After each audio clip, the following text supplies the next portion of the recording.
Sinampahan ng kasong rape at acts of lasciviousness ito pong si Marikina Congressman Marcy Teodoro ng dalawang babaeng pulis na kanyang naging close and security.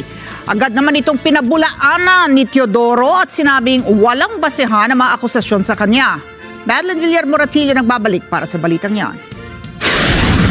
Nahaharap sa dalawang magkahiwalay na reklamo sa National Prosecution Service si Marikina City Congressman Marcelino Teodoro.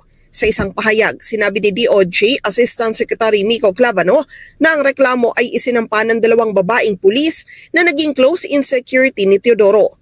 Ang isang reklamo, paglabag sa Article 336 ng Revised Penal Code o ang Act of Lasciviousness. Nangyari umano ang paglabag sa mga unang panahon ng kanyang assignment sa nasabing mambabatas.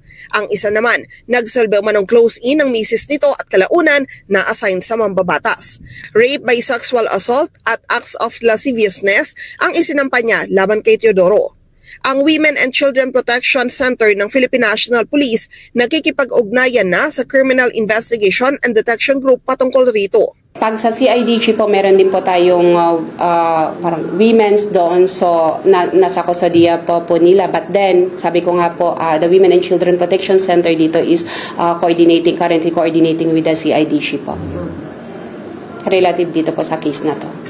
Pwede naman po, sir. Kasi but then, yung ating mga units po, meron din po silang established na Women and Children Protection Desk. Pero nagsasagawa pa rin umano sila ng investigasyon. In this case po, we are still conducting investigation. The Women and Children Protection Center is currently coordinating po doon sa CIDG po who handle this case po. Sa isang pahayag naman, mariing pinabulaanan ni Teodoro ang akusasyon laban sa kanya.